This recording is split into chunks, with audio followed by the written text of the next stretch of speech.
Good morning. It's time for I Said No Gifts. If you're wondering what this noise is, Kylie Brakeman is on the podcast today, and she gave this to me. So if you're curious as to know what's causing this racket, keep watching the episode.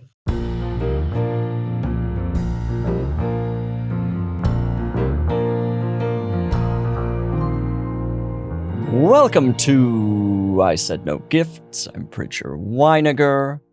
We're, exploring my life. We're getting into the details. There's a parade of things I go through daily that I'm just trying to share these different exciting things with you. I did come to the studio today and it was entirely empty.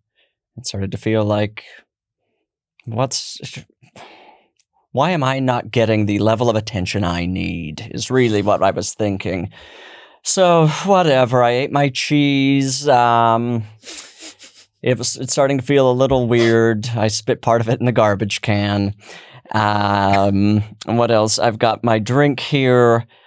I did, 2 nights ago, I got overcharged for a sandwich at a diner. Didn't speak up for myself. There's no turning back. I don't know. That's what's going on. My lawn has been torn out of the backyard. That's a big deal. It's a dirt patch and the dog refuses to use it as a bathroom. Let's get into the podcast. I love today's guest. I really love her. It's Kylie Brakeman. Kylie, welcome to I Said No Gifts. Hi, hello. I really, there was something really meditative about all the things you just listed. Where I'm like, wow, this could have happened to me. This feels like, yeah, I do eat a bit of cheese, and then sometimes it doesn't feel right. You have to spit it out. I am certainly never speaking up in a service establishment. After all my years serving in restaurants. Of course. I wouldn't dare say a word. Right. And I was with a friend, and I was like, well, maybe the sandwich that she ordered seemed comparable to my sandwich, but I was like, well, maybe hers was like $90. Yeah. And I can't say anything to her about the price of her sandwich. And then you simply can't say anything. But sometimes, I mean, these places, you add one extra thing and they're like, well, a side of prosciutto is simply $12. So we're going to add that on.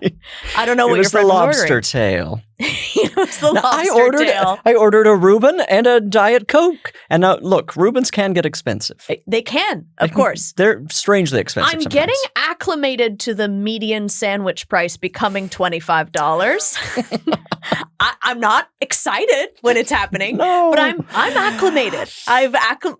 My body temperature is the same. It doesn't, I don't think I ever will. And it feels like the price is, every 4 years it would go up a little bit. Now it's probably every month. I'm like, it's a new price. We're just doubling it. We're just coming up with new numbers all the time. The menus can't keep up. No, you got to keep printing them. Right. That's why they're switching to QR codes so they can switch. There's a new conspiracy no one's talking about. To keep us away from what the prices actually are. Yes, to make us slide into that dynamic pricing age much faster. Yeah, I forgot about dynamic pricing. Wendy's was trying to do dynamic pricing. I feel like every 6 months they're like, dynamic pricing is about to happen. You're about to go to the store and you're going to make eye contact with the fruit and it's going to tell you it's $14.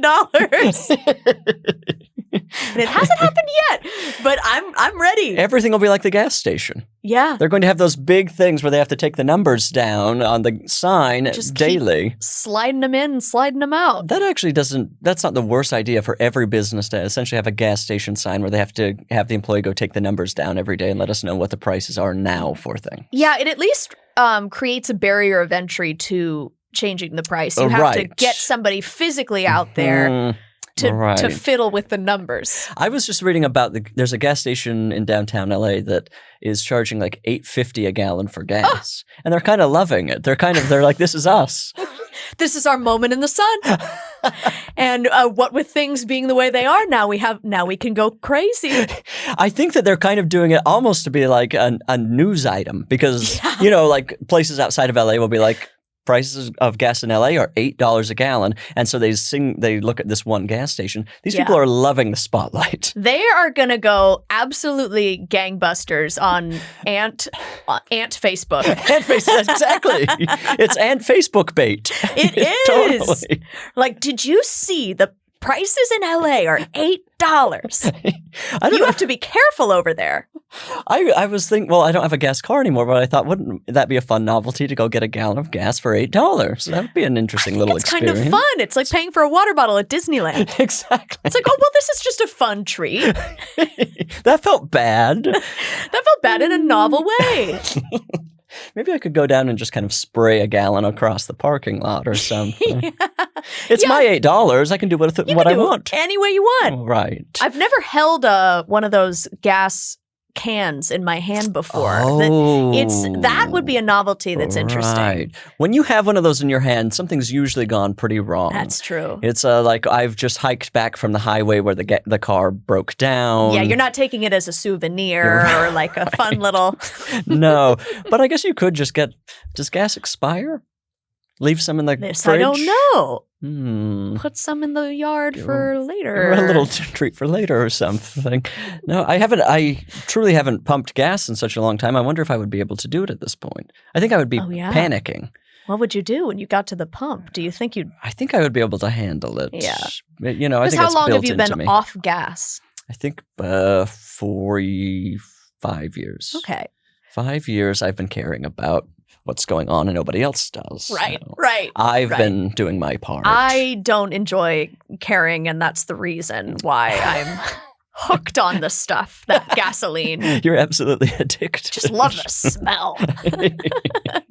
I do have a hybrid. So I'm doing, I care a little bit. Right. I care a little bit. And you've got the, you don't have what Aunt Facebook refers to as range anxiety, which is how far your electric car can go. Yes. This is a big thing that I've never experienced, but people tell me I should feel. Oh, that I should be worried about how far my car can go. You should be constantly budgeting how far your car is going to go. Right. And I do think my parents have range anxiety. Oh, they do. Have an electric car. And I do hear them talking about, okay, well, this many miles and how are we going to get there? And does this even make any sense? Should we even go? Oh, no. So it sounds like they just don't want to go. This feels like a nice excuse. Maybe it's a good excuse. Right. And I'm just careless and will probably end up in a dangerous situation where I didn't budget the miles and then all of the range anxiety freaks will be laughing at me. Their day in the sun will come, I'm sure. You were in New York recently. What were you doing? I was in New York. I went to watch my friend Jeremy on Saturday Night Live, the program. SNL, as it's vernacularly... No. Just go with it. You shouldn't have stopped. Now people know. Now they know you don't know what you're talking about.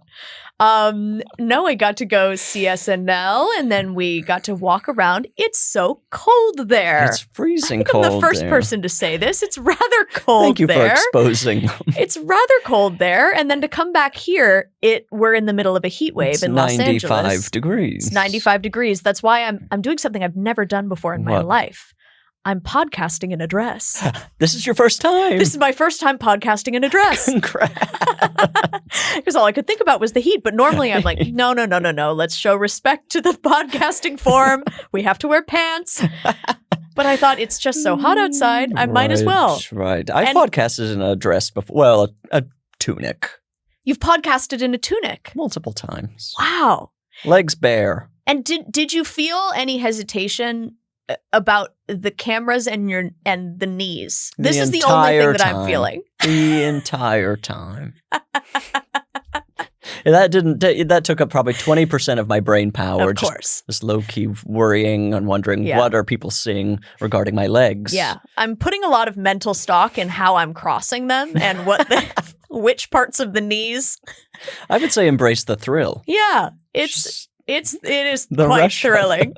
I was driving over going, you know what? I think this is going to be thrilling, actually. What else did you do while you were in New York? Okay. We got there. We saw the show Putnam County Spelling Bee. Oh, how was that? It was great. It was very funny. Right. Guest starring Kevin McHale from Glee, who was great. As if you're familiar with the show, the guy with the magic foot. Okay. This is getting actually more confusing for me. Okay, then I won't Wait, explain any wait. further. The magic foot is someone in Glee or the spelling bee? Oh, okay. Yes. So valid question. So this is a stock character in Putnam County Spelling Bee. Okay. The stereotype with Glee, it does not have that as far as they don't have anyone with a magic foot in Glee. It's been a minute since I rewatched And it went Glee. for a long time. It aired for a long time. And to tell you the truth, I stopped watching after they went to New York. Okay. So I don't know what happened after that. It's very possible that somebody had a magic foot. They went to New York? They went to New York because they were, and I will say this was brave. This is something brave that Glee was doing that I'm remembering, is that they aged the characters exactly year to year. Oh, kind of real time. Yeah. So if I recall, the first season, there were people in their junior year, and the second season, they would go to their senior year, and then in the third season, they would graduate, which is why they went to New York City. And that's why we saw them all die eventually. And that's why ultimately we watched them people age to the grave. hit their untimely ends. Over. Okay, I'm sorry. They went to New York, but you also went to New York. I went to New York as well. I saw... You know who else was in New York? Me. I went to Putnam County Spelling Bee. It was a great show. It was very fun. And I didn't realize it started as a character show, like it started as a sketch comedy show. Oh, so like multiple people doing Spelling Bee people. Yeah. And that was the original. It was sort of a UCB adjacent type venture. Okay. And then someone Broadway saw it. The Broadway people listening are They're so happy. I'm sure you'll get some fact checks.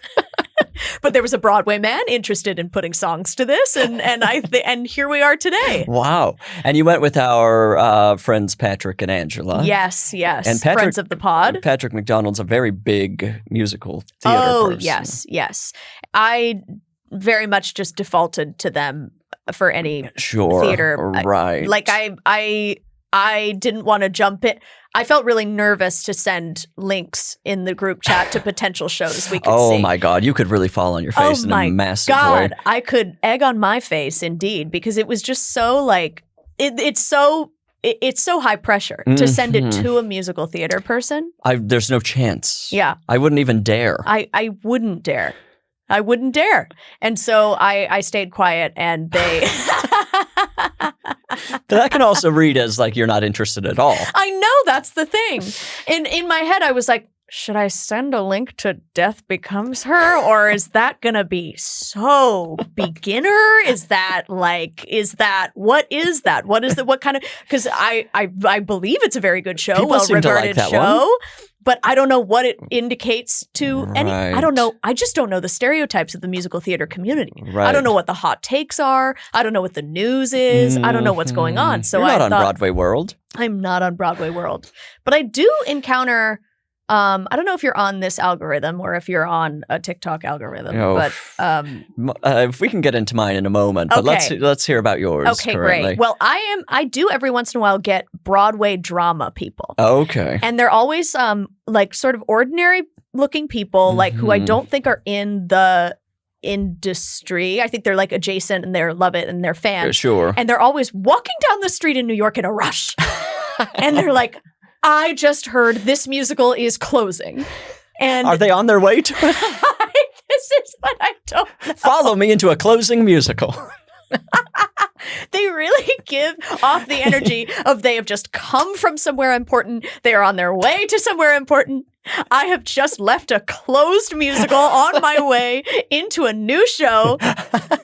And they say it with, and they're delivering it with such urgency. It feels like a bulletin has just been handed me. Like that's how you get viewers. Yeah. And so I'm not really familiar with the shows that they're talking about. I haven't seen any clips. I don't know them, but I'm just captivated by the urgency of it. Right. That whole world, my boyfriend's in the Broadway world a lot of the time, and he's educated me about certain things. One thing I learned about is, have you heard of, if you want to watch a Broadway bootleg, somebody filmed it. Do you know what they call it? A slime tutorial. Yes, I just heard this. This is which is so odd to me because it seems slime tutorial, obviously they've been around for a while now, but they still seem so recent that it's weird that that's the key word for recording Broadway musicals on a camera. Yeah, like Because surely that's we've been happening. invented that before. Right. That's at least since the 90s, right? And slime tutorials, I thought, were like kind of pandemic, like very recent. Right. Within the last 10 to 15 years, I would say. Yeah. So how did those two worlds collide? How did they get together? What little freak decided?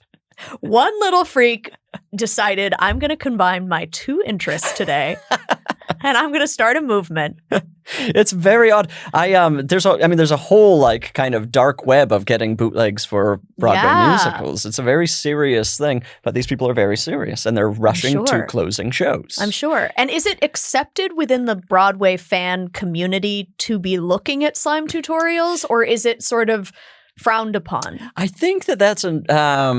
I think that it's a fine line that people walk. Mhm. I think that. Well, it's probably bad for Broadway in some way. But I think if you care enough that you're looking those up, you're probably also wanting to see it live at some point. It's sort of the like zoo predicament where like I don't love that there are zoos. They don't make me feel amazing, but also I guess you need to see an animal to inspire the seed of interest that will then lead you to become a biologist or something. See, when you said zoo predicament, what I was thinking was, well, the zoos cannot believe my brain went there. Are the zoos worried about pictures and videos of animals online? We can't leak this zebra footage. We've got to get people to the actual zoo. We have to paywall. We have to paywall these lions. Slime tutorial wolf. Got to see this thing. Got to get my eyes on this Slime tutorial spotted leopard. Don't send this. They're going to take it down. And to be totally fair to me, it makes perfect sense. And it does. I do think the zoo is worried about these videos being online. It does, because what you say? Do you think the zoo is angry with Animal Planet and Nat Geo they've for gotta be circulating furious. all this footage? All this free footage of the animals? I know. That people should be seeing in person. That's at least according to the zoo. According to the zoo. They probably also don't like shelters. They don't like people going and seeing free animals there. Yeah. The ASPCA and the zoo, famous enemies. Yeah, I think that there's a lot of things going on at the zoo that they've got some concerns about. I haven't been to a zoo I can't remember the last time I was at the zoo. I haven't been in a very long time. I went, I think I've been like twice in the past 10 years. Okay. And the most memorable time was going in college when I was doing like an acting class where you had to pick an animal and be that animal. Oh, no. Which is, of course, a wonderful way to spend your money. It's a wonderful way. It's very educational. It's very helpful. It really, it was good. It was good and necessary. But you had to go to the zoo 10 times in a semester. 10 times? Okay, so they're obviously, they've teamed up with the zoo. My professor was in cahoots with the zoo. There's kickbacks from the zoo in that situation. Absolutely kickbacks. Because I picked a goat. Okay. I wouldn't say I needed to go more than once. No, and you could also go to the farm for that one. Of course. You could go to the mountains. Have you? Okay, this is off topic slightly, but I saw a petting zoo recently in a place that I didn't think there should be a petting zoo. Downtown LA? It was the Sweet Green on Sunset Boulevard. What? Was it inside the restaurant? It was right outside it. Oh. And it was like, it's like busy, but it's a salad restaurant. Of course. And they've covered it with like goats and little baby animals. And the restaurant's still functioning? Yeah, the restaurant was still going. And the petting zoo is by Sweet Green? It was like, I can't even express how close it was to Sweet. Like, it was on the Sweet Green property for sure. So do we think it was a Sweet Green sponsored petting zoo? Absolutely. What sort of animals did they have there? I remember seeing a goat. Okay. And a baby, maybe like lamb or something. But like definitely like farm animals. Which is not where farm animals should be. It feels absolutely not where they should be. And I haven't heard anyone talk about this. So the second, thank God I have a microphone in front of me. I've been waiting for a platform. Well, I will say when you said, I remember seeing a goat, it sounds like this may not have actually happened. This is some sort of bizarre brain. This does sound like a dream I had. Yes. No. It was like 3 days ago and you're saying, I remember seeing. No, this is something I feel like I can't prove. I've looked it up. I can't find any sort of like Sweet Green X petting zoo Right. collab come down to Sunset Boulevard this weekend. Like, there's no advertising for it. Fascinating. I wonder what was going on. Were they I feeding them know. salads from the restaurant? That feels like the only the way you would be able to like kind of justify Feels like that, the most right? intuitive version of that collaboration. Right. I mean, I've said this before, but Sweet Green has the driest kale in the business. You're choking on that kale. Yeah. It's not, it's at least not wet. It's not wet. It's certainly not wet. I'll give them that. It is not wet, so I don't have to worry on that front. So you went and learned about the goat. I went and learned about the goat to absorb, and then the ultimate result of all of this that we were working towards was a 2-hour performance where you performed kind of like a life, like you just were that goat for 2 hours. It was a one-woman show with you as a goat? Well, it was like a 10-person show. Oh. And we were all the animals. There was no structure. There was no like, and I think only a few people came in to watch it at a time because it was just, you would filter in, you'd go into the lobby of the theater building and there'd be a bunch of people going like, ah! And then you'd kind of walk out. You'd probably take pictures of your friend and then you'd leave. Oh, no. What an absolute waste of time. It was, and for like, to the timing of it all, to go through all this, and then for the industry to sort of just change. skyrocket. Yes. Everyone's kind of drowning in money and the opportunities are everywhere you go. Yes, right before the big boom of 2021. The gold rush. The gold rush. In. Yes, it was a good precursor to the absolute riches we find ourselves in now. And to look back and go, that's what we certainly... I mean, if they had even taken a moment to teach us how to upload a YouTube video, I'm sure we'd all be in a different place. They must be pivoting to that in some way, right? These places are like, okay, just turn it to front facing and here's how you upload it. Go to the zoo with a selfie stick. You guys, I'm taking you to the zoo. Wow, so you were just... Did you speak as a goat or you were just making goat noises? I made like some goat noises, like and I tried to do it very demure, very like, very like I didn't come in with this. This wasn't my like. I want it. And did you have to interact with the other animals? No. Seems like a missed opportunity. That does seem like a missed opportunity because I think we were supposed to just kind of pretend that the others weren't there. Okay. Because I guess what happens when a goat meets a bear. Well, see, that's what I want to see. I want to see us work it out. I want to see another acting student shred you to pieces. Yeah. I want to get literally eaten by a tech student just like hitting their acting 1 requirement. Don't even want to be here. They just want to be on the bandsaw. Wow, that's it was crazy. Yeah. Wow. And then it was like a full year of freshman year where we didn't get to do really any scene work. Well, you were at the zoo most of the time. I know. My I spent God. all my time at the zoo. Wait, what college was this? I was at Occidental College. Okay, so you were going to the LA Zoo. I was going to the LA Zoo. Okay, I've never been to the LA Zoo. It's like it's good. Oh, it's good. I think it's good. I'm just picturing so much I don't concrete. love zoos. It's so much concrete. It's very hot. Yeah. It's very hot. Mm-hmm.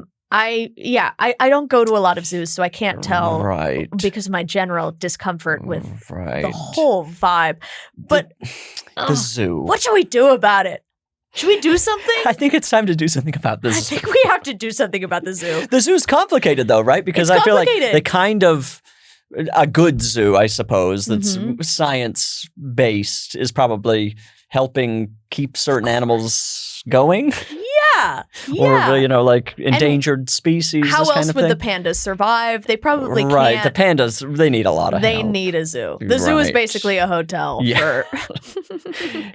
That's one animal that probably needs the zoo. They probably need the zoo. I think the last time I was at the zoo was at the San Diego Zoo Safari Park. I've heard that's a great zoo. Well, that's simply not true. Oh. The San Diego Safari Park is I essentially had heat stroke there, and all to see half of an animal. Half of an animal. I feel like I saw almost nothing. Maybe Do you know a what deer. animal? I think I may have seen a deer, but I don't even think it was part of the zoo. I think it may have gotten over the fence. It was so hot that obviously every animal was like, "Please get me out of this." Oh yeah, so they they're found not. their shade, and then it's just my sister and I. And my brother-in-law. Let's not erase him from this. No, we will not be doing brother-in-law erasure on this podcast. Mason was there.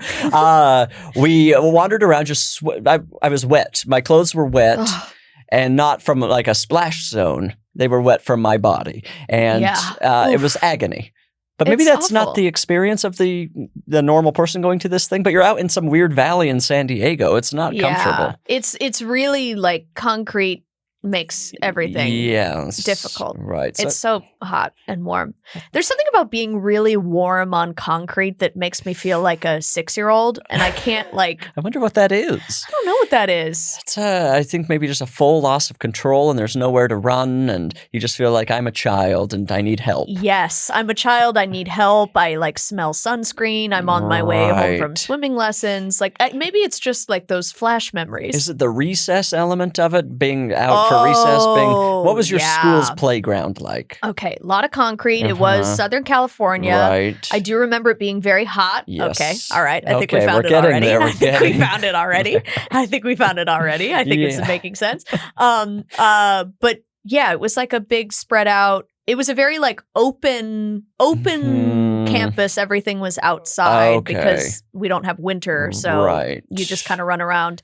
I remember there being something in recess that happened very briefly for a couple weeks where we started to create a sort of trading system Oh. of different kinds of dirt and rocks. Okay, sure. And we started to create our own little Economy. yeah, it was an Wow. economy, and then the teachers shut it down because they didn't They got too like it. powerful. Yeah, our lobby was too powerful.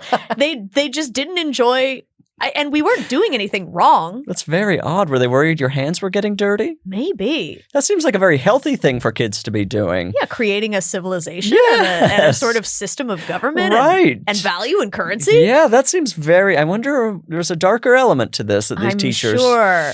didn't want it happening. They're like, we can't have you guys discovering agency in this way. Did you ever get into going into the bathroom and playing Bloody Mary or any of these things? I feel like I remember doing that at a Mhm. sleepover, maybe. Okay. This was something that took our playground by storm. Yeah. You go into the Yeah. bathroom, turn off the lights, etc. And was it scary? Did you feel? It was Did scary. she ever show up? She showed up every time. So it was a I feel little like I have to frightening. be polite and ask. I'm sorry, I'm being rude. Did Bloody Mary ever show up? Of course she showed up. That's her thing. Right. That's her trademark move is Why would showing we say up. it if it wasn't true? Why would we do the chant? She She's was coming. there and she was great. She was there. She was great. This gal. I don't remember her ever showing up for me, Mhm. unfortunately. Mhm. I do remember the fear. Yeah. I do think it was probably scarier just to go to the bathroom in elementary school because, Yeah. you're like, everyone's like, if somebody else comes in here while I'm using the bathroom, Oh, they're going to be rattling Who the knows? stall or something. it's just so uncertain. And Terrifying. you've had so much less experience with the bathroom Yes. up until then. And now I'm kind of a seasoned bathroom user. Kind of a bathroom vet at this point. There's nothing in there that's going to surprise me. I'm a hobbyist. I get in there. I have the time of my Yeah. life. I mean, I'm an amateur. I'm not doing it professionally. Of course. I'm not paid. I'm just simply. It's something I practice. But I have a good time. No, but we did play Bloody Mary, and that never got shut down. That never got. Yeah, that's the- nice that they let you kind of teachers cook never- with that. Right. We did have one day in 5th grade where my teacher shut class down entirely and told us about the devil. Whoa. Told us about how Satan can take over, this was in a public school system, and it was This was public. Okay, that was my question. Absolutely, yeah. So that's an interesting thing to think And about. and did you say she shut the door, or She did shut I? the door. Okay. She turned off. Did she turn off the lights? That seems like a weird move if you're about to talk about the devil. I mean, it adds theater, certainly. Certainly. I feel like the lights got dimmed at least. Yeah. And then she told us about like, don't use Ouija boards, all sorts of things. Wow. The devil will come for you. Whoa. This was in Utah, so And this that was like like kind of her- explains a little bit of the element. Totally. But it's still, this was a public servant. Now, do you know if this was like a speech that she did every year? Was it sort of interesting. like okay, now it's time. You know this is coming. The It's devil far- will come to you through Ouija boards and this and this and this. This is in the syllabus. Or did she feel like it was spur of the moment? I think it felt a little spur of the moment. We got a lot of spur of the moments from this particular teacher about like Yeah. how I remember her telling us about how her daughter had been stepping out on her son and had Whoa. gotten an STI. Whoa. Just things like that. That's really cool. Yeah. You can't be telling kids that. She's warning us, don't step out on your guy. Don't step out. Don't talk to the devil. And don't step out. So it was an interesting education. Yeah. It was an interesting I'm education. sure. I don't know if I ever got like a devil talk.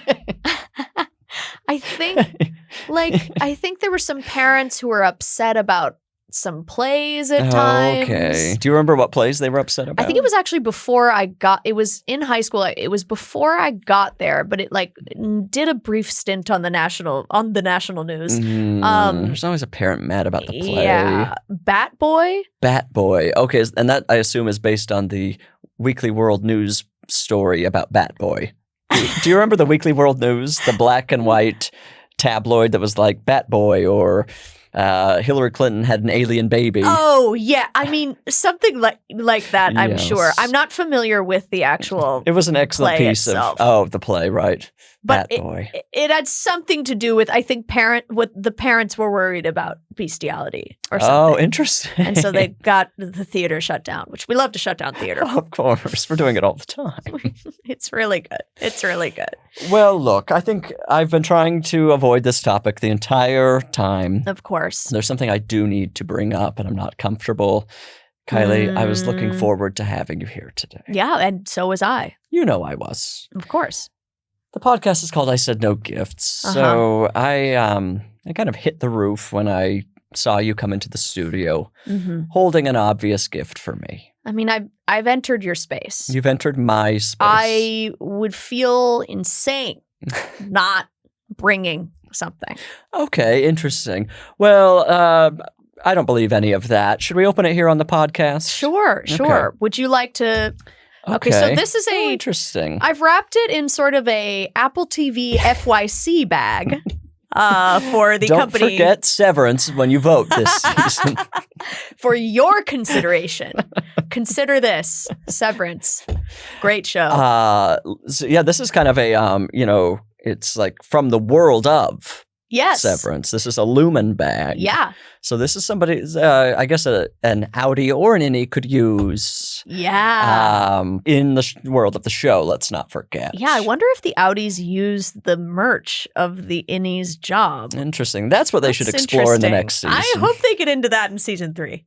That should be the whole thing next Yeah. season when they release it in 2037. What do you do about the merch? 2037. I can't wait. Begin the countdown. Okay, let me reach in here. Okay. I'm pulling it in. All right. I will say. I actually have. You have this? No, I've got all kinds of these. I'm like, no way. No, I was going to say I have no idea what it is, but then I kind of saw. So it's a present that must be activated, I will say. Let's see. It is activated with a button. Yes. All Now, right. listener, if you're just listening, you're missing out on a huge visual right now. It's a tiny one of the car dealership. What do we call these? It's sort of like a wavy balloon. The wavy man. Yeah. And he is inflatable by this battery pack. I believe I won this in a Dave & Buster's. Wow, this is a good Dave & Buster's. Yeah. Listener, can you hear the... We'll probably have to turn this off or I'm going to get screamed at. But let's let it run for a moment. It is. Just low hum for a bit. It is quite loud. If anyone enjoys like lawnmower ASMR, stuff like that.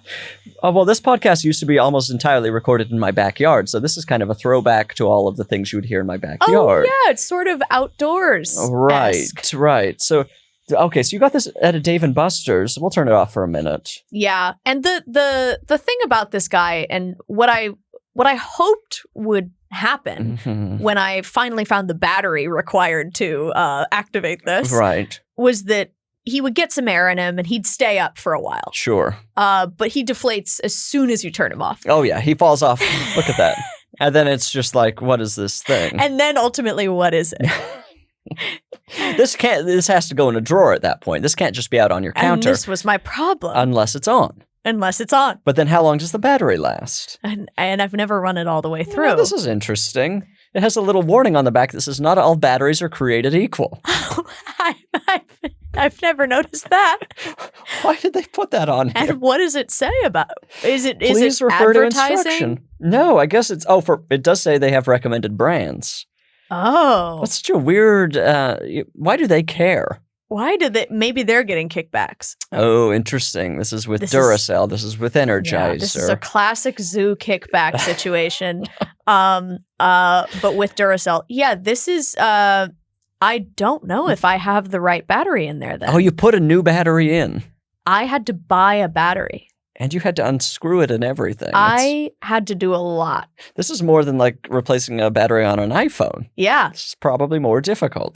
Dave & Buster's gave this to me. I believe it's Dave & Buster's. Sans battery. Oh, they didn't give you a battery. No, they didn't. And so I had to go. I had it on I remember, this was years ago.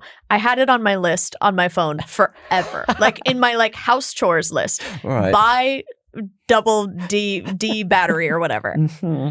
That's probably not double D. Double D. No, it seems like a crossover. Yeah, I think we're crossing over two worlds. You've got AA, AAA. Yeah, sort of a 34A, 34 double B. What? I guess there's just a D battery. Yeah. Okay, so I would say this is battery. probably a D battery. D. But those can run you. Those aren't at least cheap. $11. Because you can't buy those in like a 30 pack, like with the small ones. They're you like get like a couple. solid battery. Is it the one that you can stick to your tongue? Have you ever done this? You stick a battery on your tongue? You've never heard about this? Is it the little the circular one? No, it's the one with the two little things on the top. I think that's a D battery, and if you touch it to your tongue, it zaps you. Should we take it out? If we had the screwdriver, I would. I absolutely would right now. Gonna bust this open. No, I didn't know. What a shame! I could have really zapped myself on camera right now. That'll some a wonderful engagement.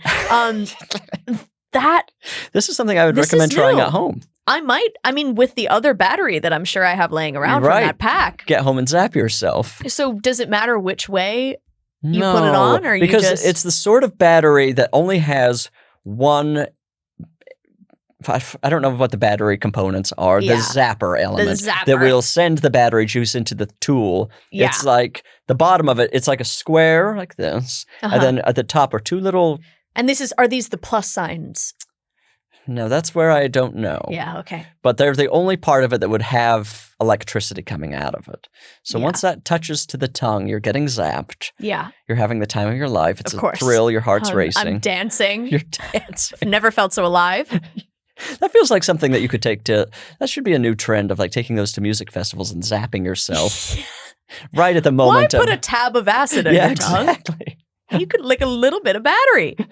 Have you ever been to Santa Cruz and licked a banana slug? The first half of that made sense. Okay, so this is my friend who grew up in Santa Cruz. This is like something that the UC Santa Cruz kids do. Okay. Because there's tons of banana slugs there. Okay, and this is an actual slug. This is a literal slug. They're like big, obvious slugs. Okay. But yellow, so they're like kind of pretty. Okay. Like they don't look like a typical like slug you find in the dirt. Are they like ocean slugs? They're like forest slugs. Okay. And they're a little bit poisonous, but not so much that it'll make you sick, just so much that it'll numb your tongue in kind of a fun way. So if you touch your tongue to them, you get a little like buzz. Wow, this makes me feel better about only putting a battery to my tongue. Yeah. Have you done this with the slug? I did do it. And how numb did your tongue get? Just a tiny bit. I was a little afraid. I didn't go like whole hog. I also didn't want to invade this animal's space. Right. So I went for a very respectful sort of like light tap of the tongue on the slug, and it was just kind of numb in the on the tip. And for how long? For like 10 minutes. Fascinating. Maybe I'm overestimating. Maybe like 2 minutes. So if you were to put your whole tongue to that, there's a chance you would bite your tongue, you know? I mean, dentists need to know about this. Yeah, dentists should be warned. Dentists frankly. should be warned. I'd like to warn dentists. Wow, and did it taste gross?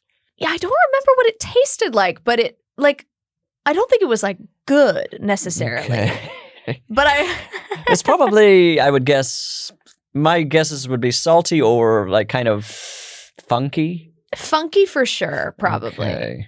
It's not like really but it also didn't taste like much. It was the main thing I recall is the sort of slug buzz. Right. And so you went to Santa Cruz and this just happened to be a thing you did, or was this part of the plan the whole time? This is like part of the lore that you're supposed to do. Oh. And I visited a friend and she's like, this is what we do.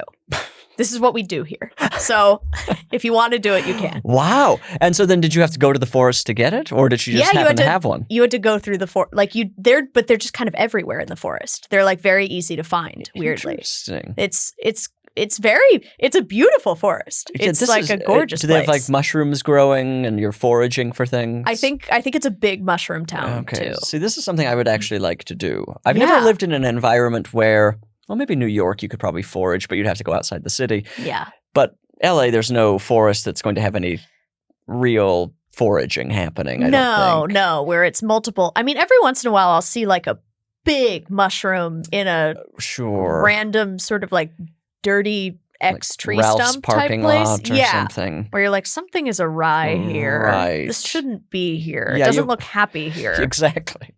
No, I want to go into the forest, find various berries. Yeah. And now there's this slug element. And now there's a slug element for you as well. And there was no fear of getting sick. I was afraid of that. Okay. I definitely had that fear. Somebody must have gotten sick from that at some point. That's a filthy creature. There's no way nobody has. Right. It certainly felt like a risk. Okay. And is Santa Cruz where they have the little like carnival by the ocean, the little fair or the little amusement park? Yeah. Because I believe when I went there, they had the roller coaster, and its kind of claim to fame is that it was in the Michelle Pfeiffer film Dangerous Minds. Oh, yeah. Did I write it? I can't remember. That sounds right. Okay. I mean, it feels like kind of it's kind of like a spooky carnival, sort of like not Coney Island entirely, but there's vibes of that. It's anytime you have an old kind of amusement park. Yeah. That Michelle Pfeiffer has used as a shooting location. Of course. Where there's carnival, there's Pfeiffer. Do you ever get those clips of like fake podcasts that are ads? They're ramping up. Yeah. They're really ramping up. Not a lot of the fake ones, and now even faker where they're now AI people. So it's like before it was just like, well, this is certainly not a clip from a real podcast. It's an actor or whatever. It's like, okay, they're acting it out. Now it's just like, have you seen this insurance? Yes, I've seen this insurance. Wait, where do I sign up? Where are they sourcing these fake people outside of the AI realm? To be like, you reach out to somebody and you're like, will you do a fake I mean, I think that not only ads at this point, but people are like they'll make a phony little podcast studio just to make clips to post to a TikTok that they don't ever lead back to an actual podcast. Yeah. It's sort of this weird circular industry now where it's all just like imitating a thing that isn't real, that is also, but I don't know where you get these fake people. I'm not sure. I get these mass emails sometimes because I've like posted on TikTok for years. I was doing that. Right. And so I think I've gotten on this like some random track, but it'll be like random emails that like I can't really pronounce the name of. Like it'll be a company that's like Kiko or right. They're like a bunch of Q's and X's. And they're like, we're paying creators $300 to do this script. And then kill they'll their send family. And it's always like ads for mobile games where it's like the exact same script and they want like 500 different people to do it. These mobile games, the money being poured into mobile game ads. It's unbelievable.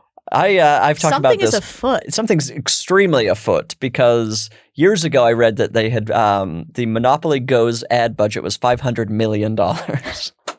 That's not an exaggeration. They spent $500 million $500 million to advertise Monopoly Go. And I never fall for these games. I know this is pure garbage, but people do. And then I remember a listener reached out and she's like, I'm so ashamed to say, my boyfriend found out I had spent $600 on Monopoly Go.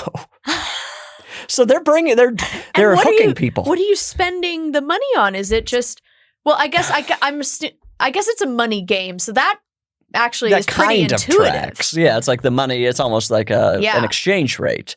My money goes towards Monopoly bucks, probably. Yeah. But most of these games, it's just like the game is horrible and unusable until you start spending money on it. And it's not even like cute. No, none of them are cute. It's like it's true garbage. The king is stuck in a tube. The king? What's this poor king? What's going on with this king? What is his jurisdiction? What country does he rule over? Who am I in this situation? Why is he drowning in sewage? It's like he puts himself in such precarious situations. How does the king get into all this? The king is like Bart Simpson. He is up to no good. I just want to see him on his throne and just kind of looking out for his people. Yet sometimes, like, he's near spikes, things are falling on him. I know. And they want me to protect him. And you'd think with a king game, like there's like king things you could do that would be fun to gamify. Like, right. Okay, we're going to sign a treaty. We're going to start a war. If that's fun for some video gamers. Yeah, there's certain escapist elements of being a king in a fantasy land that makes sense. Jewels. Not being trapped in death traps, big moments from dying. I wish I were a king so then I could be stuck in a poop tube. Somebody has to get me out. There's that king that I often get confronted by, and then there's this poor gal. She's got all sorts of blemishes, and she's out in the cold. She's kind of like a 19th century peasant in Russia somewhere, but she also has zits, and it's like, help change her life. I think that's the game is called basically change her life. I've seen ones like these where it is like, this poor woman Look at this loser. My God, she's in a situation, and we have to do something about this. A lot of times it's like, okay, and should I have a baby, or should I marry the poor man, or should I marry the rich man? And it just doesn't seem like there's a whole lot to be doing. And then I imagine once you get into the game, it's just Candy Crush, but in different colors. Yeah. Right? Like you're not actually helping this gal or this king. You're just matching different colors and then spending your money while your boyfriend doesn't know. How does this Candy Crush get this woman out of this situation? Right. And meanwhile, there's no game about the middle class. We have the king and then we have this peasant out in the cold. What about the everyman? The middle class is disappearing, even in mobile games. The sort of merchant class, the blacksmith. Yes, somebody with a job who's kind of together should also be in life-threatening danger. Yeah. And we can get him out of stuff. Oh, right. There's no in between. It's these extremes. We're so divided. It's the world we live in. I know. It's the world we live in. I've been watching a lot of garbage on TV, Secret Lives of Mormon Wives and Real Housewives of Salt Lake City. And the ads I'm served. I love Salt Lake City. We love our gals on Salt Lake City, don't we? I'm a little behind. Okay. I confess I'm a season behind. Okay. But I do love them. There are some big changes coming. Yeah. Okay. I've heard things. Right. I've heard the things I've heard. Whoa.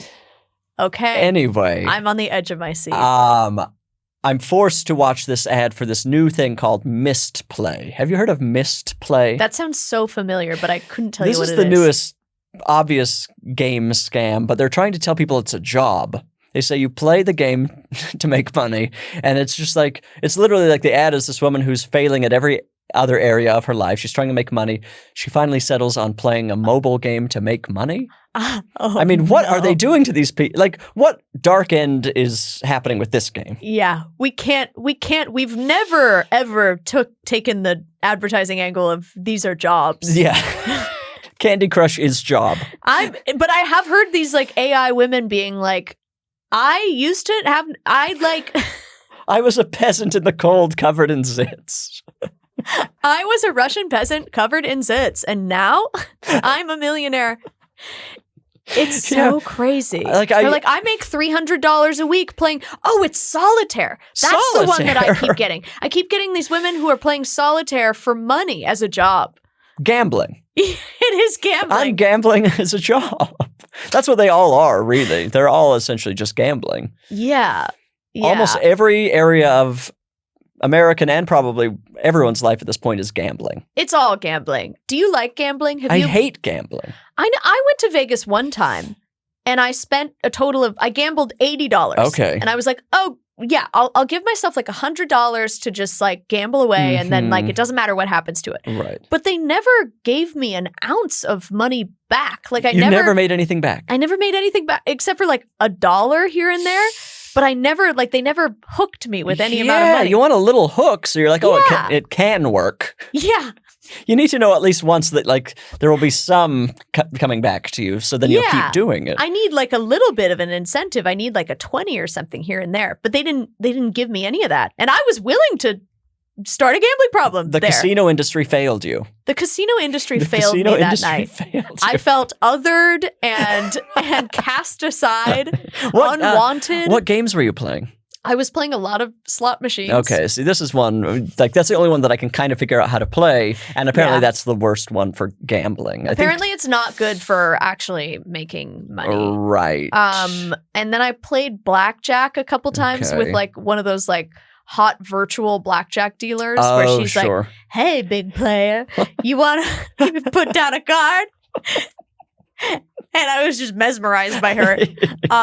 But I also don't really know blackjack very well, so I didn't have the confidence to like fully. Right, to show off to the virtual dealer. Yeah.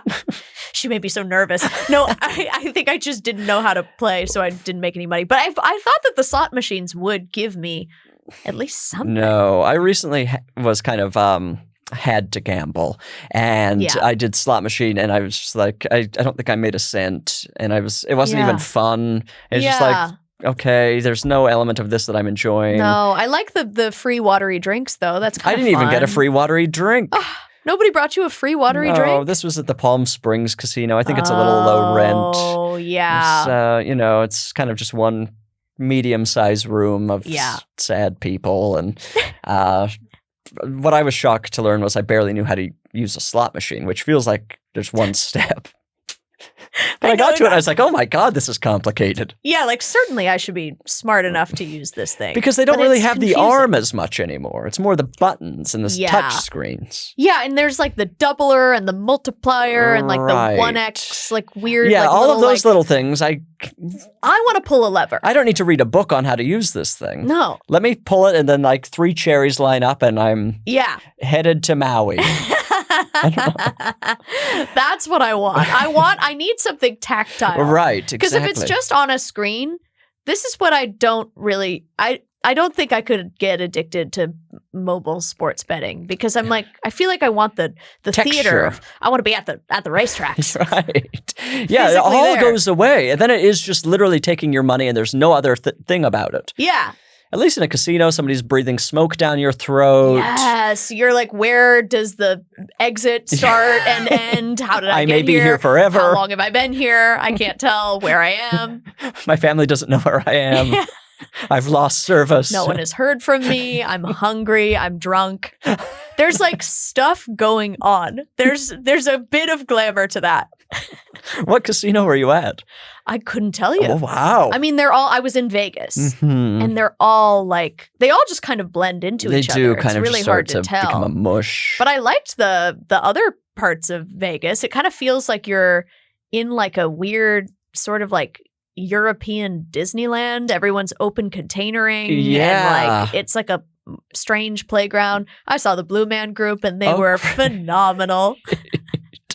Are they over now? Did they close it down? Oh, I think they've closed down a different theater. I think they're still in Vegas. Oh, yeah. I think maybe they closed the one in maybe New York, the Village or something. Yeah. I feel like I've walked past a closed Blue Man Group. That you hate to see that. Our nation's Blue Man Group shutting down.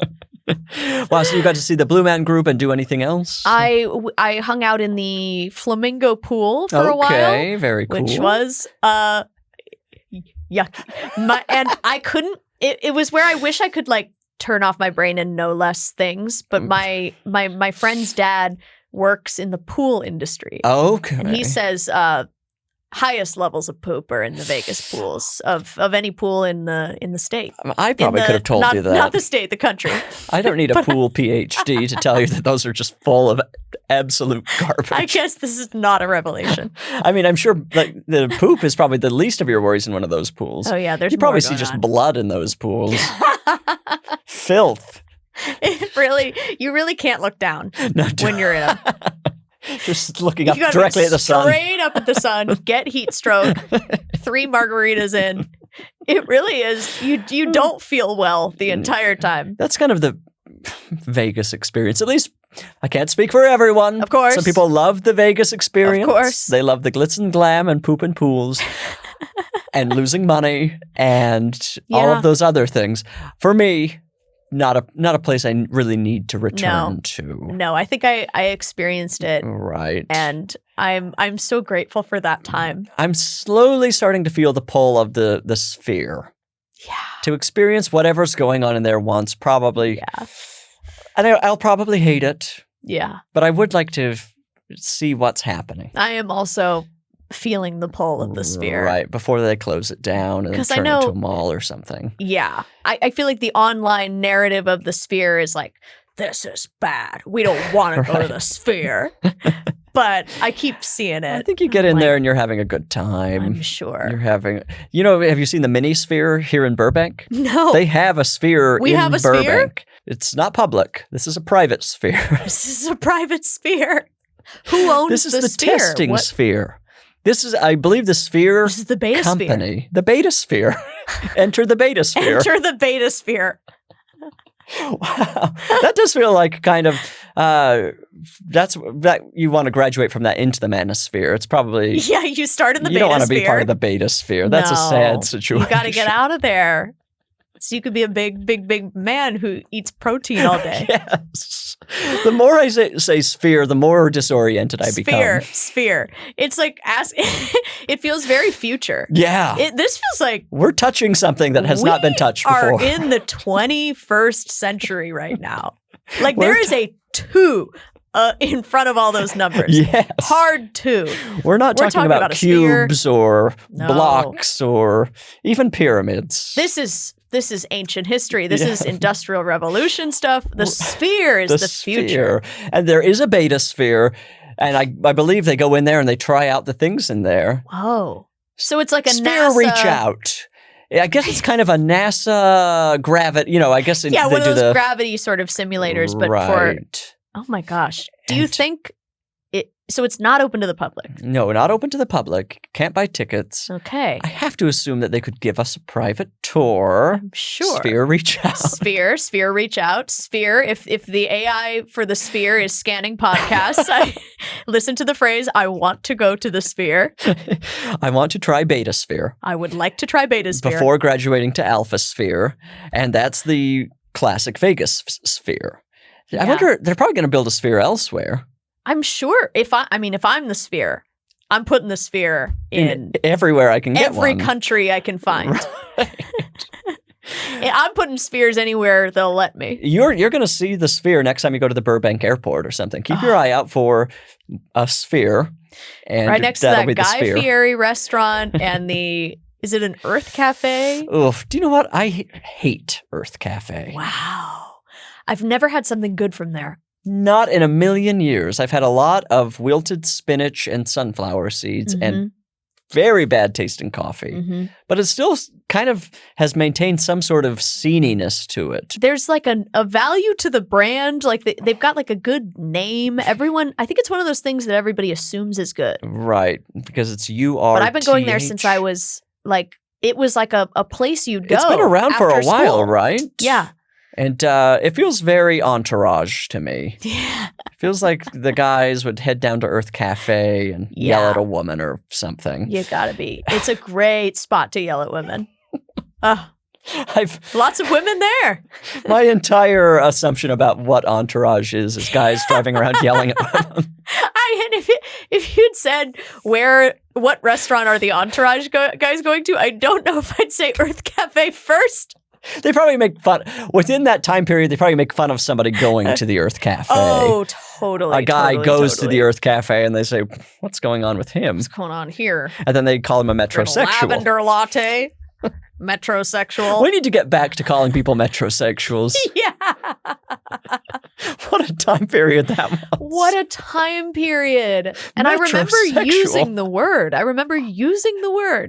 You know, in a very nasty way. Yes, and I said it derogatorily. Yeah, of course. Metrosexual. And it's just guys with scarves. Yeah, it was guys with scarves that had more than one ingredient in their coffee. Yeah. And you were metro, you were sexual. You were metro.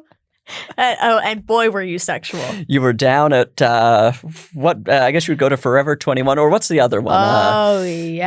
Forever 21.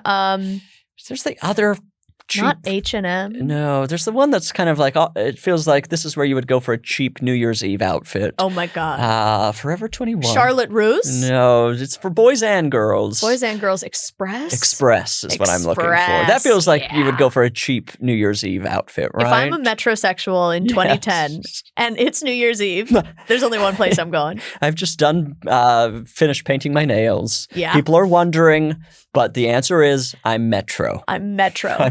And the New York Times is banging down my door to write a think piece about me and several other men who look like me. We're all straight. There's not much to say. We wear cardigans. Does anyone in the world identify as a metrosexual at this point? Metrosexuals, we want to hear from you. The Sphere, we want to hear from you. The Sphere is overrun with metrosexuals. It's metrosexual night at the Sphere. Come on Experience metrosexuals like you never have before. They are the Sphere is plastered with them. I'm gonna ring in the new year at the Sphere with other metrosexuals. Yeah, me and a bunch of like-minded guys. Now a woman could never be a metrosexual. No, and that's the tragic thing. That's the tragic thing, because cardigans, I would say, come from women in general. Interesting. I think. Women need to break that mold. That's okay to say. No, it's not. You can't say anything anymore. No, you can't. Cardigans come Except from women. for on this podcast. This is, thank you for providing me a microphone. Yes. Thank God I have this. Is there anything left to say about this? I mean, it's such a thing to be enjoyed when the noise is going, and maybe perhaps there's other noises happening in the background to mask it. It's kind of a white noise machine. Yeah, I bet you could sleep to it. Oh, that would be nice. And then wake up and scream when you see this. Yeah, if you're okay with encountering a monster. Right. A sort of sleep paralysis demon. Do you remember what game you played to win this? I mean, when I go to Dave & Buster's, I'm heading straight for the Deal or No Deal game. Almost every time. Interesting. I really like the Deal or No Deal game. It is kind of like one of those only virtual things. And what are you doing? You're just picking which briefcase? Yeah, you're just picking ladies. Okay. And you're going like, okay, number 12. And then she opens it up. And then she either goes like, ooh, or she goes like, yay. And it's really good. I love those girls. Did they ever have bad things come out of the suitcases in the show? Like bad number. That's such a missed opportunity. Time to reboot. Because it's a suitcase. There should be all sorts of horrible things that come out of those. It shouldn't all be money. No. And then the banker should have to make a calculation with like, okay, well, that one's rats. We know that there's still worms, $1 million and $12 left. So I'm going to go ahead and offer you $10,000. That feels like a real new version of the show. Yeah. One of those could have a person who's running out of oxygen. Yes. Just all kinds of things inside the briefcases. They could have activated it so much. Well, there was, and I didn't watch it all the way through, Deal or No Deal Island. I don't know if you're familiar I thought you were going to say Deal or No Deal the movie. No, but I hope. Another unexplored area. Fingers crossed. There was an island? Deal or No Deal Island. And what happened there? Okay, so from the pilot episode that I watched most of, You didn't even make it through that. I couldn't follow it. I confess I couldn't follow it. But like they're all on this island. There are models of all genders now. Okay. It's not so there's no problem anymore with just pretty ladies holding. Right, they're We're pretty objectifying guys. everybody. There's pretty gals, guys, pretty gals, ugly guys, ugly gals. Of course. Well, we're not there yet. Everybody's still hot, and they like you would have to go running around the island with your team to like find briefcases. And the briefcase, it kind of became more of a like Survivor-esque kind of thing, but it's interesting to watch. Right. It feels like maybe there were just one too many ingredients. I'd say there's many ideas. Right. This was in an Deal idea. or No Deal Island. Interesting. Well, wow. And I might tap back now, in. I know. I'm like, now what?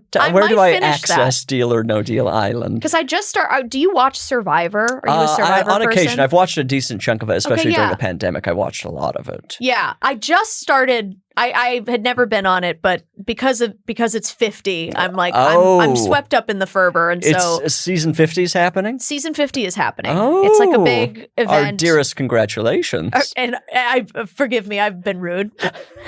Congratulations are in order to Survivor on 50 incredible seasons. But they have all these like celebrities popping in. There's like the Billie Eilish boomerang idol is being hidden all over the island. Oh no! And then she's like with the boomerang. She is nowhere to be found. Oh. But she left a note on the idol, and I'm still like getting used to Survivor culture. I kind of thought that Billie Eilish would show up. I in my TV literacy like expectation, I saw them unwrap the Billie Eilish boomerang idol, read the little note being like, "Hi, I'm Billie Eilish, and this is the boomerang idol." And I'm like, okay, cool. So at the end of the episode, she'll show up. Really stupid of you. I know. To think that a celebrity's name would lead to the celebrity being on the show. I know. I feel led astray. But maybe we're saving him for the finale. I don't know. She's like circling the island in a helicopter. Yeah, she's waiting for just the right time. Just for the stakes to get high enough, and then she'll drop down. Survivor's it's a very interesting show. So it sparked kind of a like, okay, maybe I'll go back to Deal or No Deal Island. Right. My problem with Survivor is there are no briefcases. So this is kind of the perfect solve for that. If these two shows would just talk to each other. Get some sort of luggage or something you could take to the office. What are you going to do with all those totems when you go home? How are you going to get them there? Give these people a briefcase. It's an easy solution to an obvious problem. Yeah. Well, I think we should play a game. Okay. Deal or No Deal's got me in the mood. Oh, yeah. We're going to play a game called Gift or a Curse. I need a number between 1 and 10 from you. 7. Okay, I have to do some light calculating to get our game pieces. So right now you can recommend, promote, do whatever you want. I'll be right back. Okay. Hi, everybody. Hello, listeners. This is Kylie. I am the person who's been on this podcast since then. I have a podcast as well that Bridger's been on that is called Artists on Artists on Artists on Artists. It's an improvised Hollywood roundtable podcast where we play different characters every time. And then I also have a live show at the Elysian that I don't remember the date of, but you can follow me on Instagram at Deadeye Brakeman, and I will provide that information willingly and when I have it. In terms of other things I can recommend, I am watching season 10 of Love is Blind, although I now realize I am a few weeks behind. Ohio? It's the only season I've ever watched. I mean, they're all kind of like this. Okay. They all hit the same like decibel. Okay. I'd say. That makes sense. Like every city, like they are different from each other, but it's like it's all kind of the same size of city and like type of person. Right. Everybody looks similar. Mm-hmm, that makes sense. But I'm still gobbling it up. I had an excellent time watching it. Where are you in the show? We haven't gone to Mexico yet. Oh, okay. So I'm still early. Got a lot ahead of you. There's a lot to go. Yeah, there's some revelations. There's some behavior. So just brace yourself. Okay, I'm getting ready. Brace yourself. And the reunion, I mean, I've never seen a reunion special like this. This felt like Really? It was really, I mean, the culture has become entirely Jerry Springer at this point. Yes. Yes. Maybe beyond Jerry Springer. Yeah. So crazy. Jerry Springer planted a seed that we are now seeing. Just harvesting over and over We and continue over. to harvest, yes. Everyone, yes, go find everything that Kylie is involved with. It's all wonderful. And wonderful. Let's play the game. Great. This is how we play. I'm going to name 3 things. You'll tell me if they're a gift or a curse and why. Then I'll tell you if you're right or wrong. There are correct answers. You can fail. You can win big. Great. You can get an in-between, I suppose. All right. These are all suggestions from our Patreon listeners today. This first one is from Rick. Gift or a curse, referring to your personal life as behind the scenes. That and would I like to receive this as a gift? No, the concept. The Do you think concept it of is okay, gift or a yeah. curse? Is that a gift or a curse? I think that's a gift. I think that provides sort of like a theatricality to your life that enables you to continue making big bold choices in your life. If you feel you are the star of a show, you might act accordingly. If you feel there's some stakes and some drama to it. Correct. Gift. Yes. Oh, that's a gift. That's a little taste of Hollywood. Of course. Have the self-respect to think that you are the protagonist. Yeah. That everybody's watching you and they want to know what's happening behind the scenes. Yeah. They want that BTS footage. You have to live as though you are the star. Yes. And not the star's accountant Right. or whatnot. Everyone at the office should be hearing about your behind the scenes. Yes. I need to tell you about my behind the scenes. I keep that behind the scenes. So that's a gift. That's a gift you can give yourself and everyone else in your life. Okay, this next one is from Lorraine. Gift or a curse, bruises. Bruises. Bruises. Curse. Why? I always hit my leg in the dang night. And I don't know how it's happening. But I wake up, and you might even be able to see it because I'm podcasting in a dress. For God's sake. For God's sake. But I feel like I'm constantly covered in bruises. I feel like this is nothing but a curse. Mm-hmm. Am I wrong? Wrong. No, this is a gift. Okay. This is a color that we don't see often. This is a little thing that you get to just kind of, your body gets to explore a new color for a period. And it's a reminder of the mistakes you make. So true. I forgot about art. The blue period. Yes, exactly. Mm-hmm. And it's like, well, you caused it. Yeah. You're to blame for the bruise. And so why not live with it for a few days? Put a dress on, go out, let people know I kicked something in the night. I can't be trusted to sleep in a bed. I can't be trusted. Bruise is, it's a badge of honor that nature provides, and it's a lesson. It's ultimately a lesson. Mm-hmm. So you got that wrong. Now, finally, this is from a listener named Grace. Gift or a curse, garbage day. I think it's a gift. Yeah, that's a gift. Society takes away the garbage for you. And I think that's nice. Mm-hmm. It's nice that someone comes along and relieves you of your mess. Mm-hmm. It's nice. And it's the mark of a civilized society, I think. So I would say gift. Well, you're wrong. That's a curse. I knew I would be. Garbage day is a curse. They're taking away my things. They're taking my things and it's noisy. What's good about any of that? I think that's bad. Garbage day is a curse. Things. My things your are being wrappers, taken. Your precious wrappers and boxes. Not my things. Not my things. Stop taking my things. You're taking my things. He took my things. Chasing the garbage truck. Hey, you took my things. Do they let garbage trucks on the freeway? That feels like that shouldn't be able to go that fast. I think I saw one on the freeway recently, and it was going quite slow. Oh, interesting. Yeah. Because it doesn't feel like an intuitive spot for them to be. Like a garbage truck should not be going 85. No. That feels bad. Garbage truck shouldn't be gunning it. What a feeling. What a feeling that would be. To be just racing to the dump. Gotta get to the dump. 100 miles an hour, flying down the carpool lane. I gotta get to the dump. Where do you gotta be? Where on earth do you have to be so bad? Looking at your watch. Oh my God, I'm late for the dump. Guys at the dump are gonna be furious.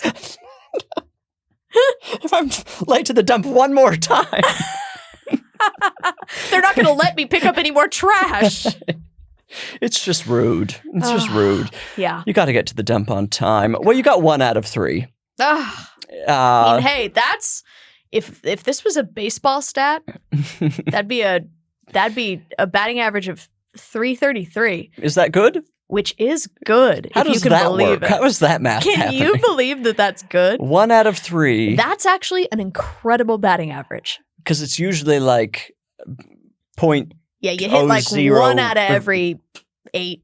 Okay. Whatever. So you're never 1 out of 3. Yeah, that'd be a big chunk of the pie. It's a big chunk of the pie, and they're that bad at hitting the ball that wow, it's interesting. really a pitcher's game. Interesting. Batters have got to get better at the game. They do. I've never hit a baseball. You've never hit a baseball? Not once in my life. Oh my gosh! I think I've tried. Gotta get you out there. Not hard, but as a child, you're exposed to baseball. Yeah. My batting average is it's not. I played not good softball for 10 years, but all through the child part before you it becomes actually competitive. Oh, okay, sure. And I barely ever hit the ball. It's very, very difficult. Well, it's scary. Very difficult, and it's scary. It's coming at you very fast. I don't like that feeling. No, I shouldn't have to hit things away from me. No, I always hit very defensively, like scream. No. Okay, well, let's answer a listener question. People are writing into isaidnogifts@gmail.com, or they're sending voice notes, etc. Will you help me answer one of these? Of course. It says, Dear Bridger and guest, that's very cold. Okay, I want to give a present to my 58-year-old sugar daddy. He basically funds my life, and I'd love to show him my appreciation. Oh. But I don't know if it would be weird basically using his own money to buy him a gift. He loves dogs, cooking, travel, and spending money on young women.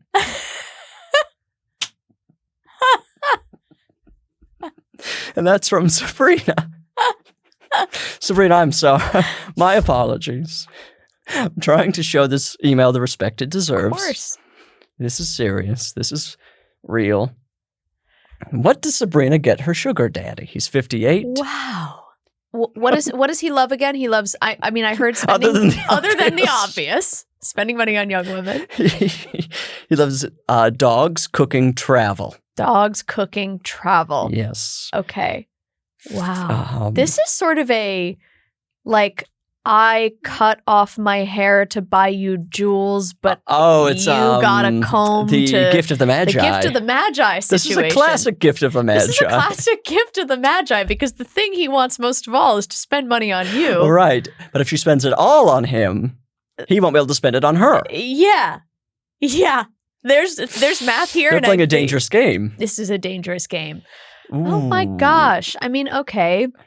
But he loves that she's spending the money, or that his money's being spent. Yeah, so I guess you could buy yourself like an expensive piece of jewelry. Oh, that's nice. I'm sure he would like to know that that's happening. Or you could buy, I wonder if he has multiple, I don't know if this is a monogamous sugar daddy situation, or if he has lots of daddy sugar of babies. 6. Yeah. He's a sugar daddy of 6.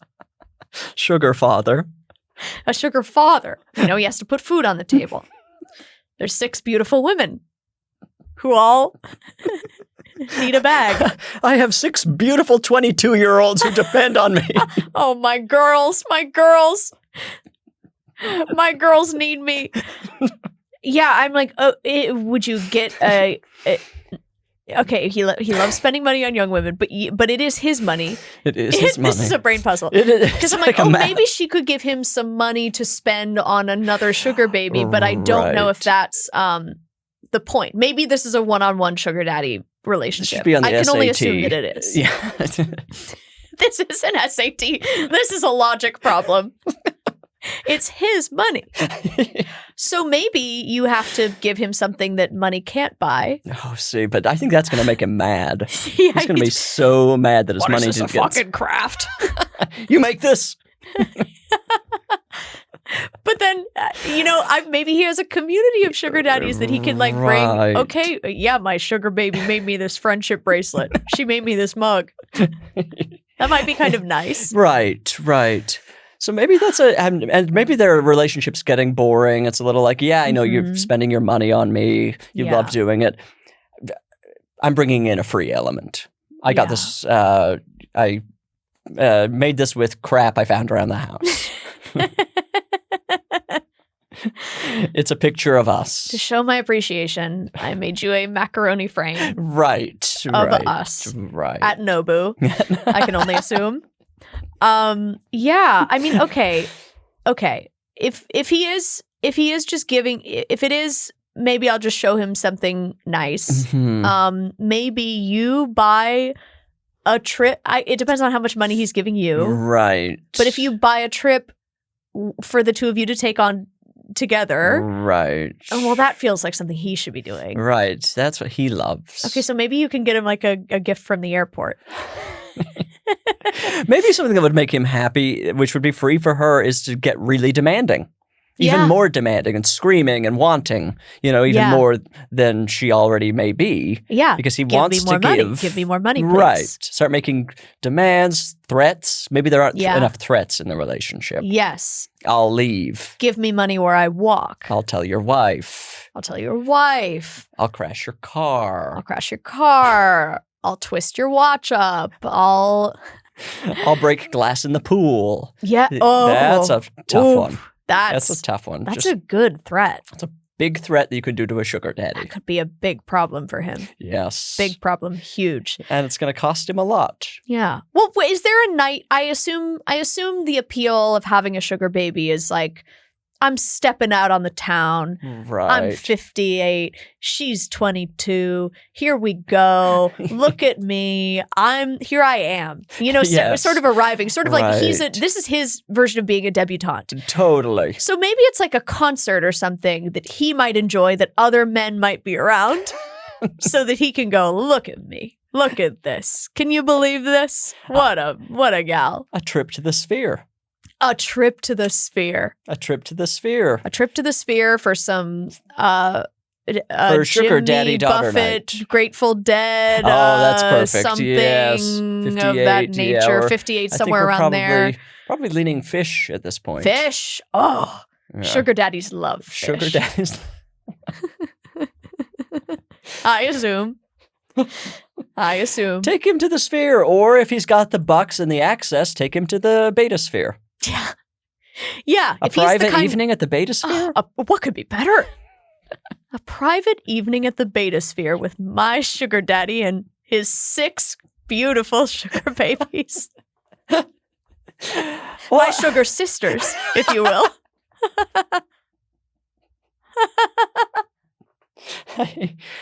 I think we answered the question perfectly. I think so. Don't write back in. Go enjoy the Beta Sphere and your sugar daddy. They're probably listening to the podcast now out on the boat. Yeah. He's wondering, what is this? What is all this? You're turning to a podcast for help? You keep me young, is what he's saying.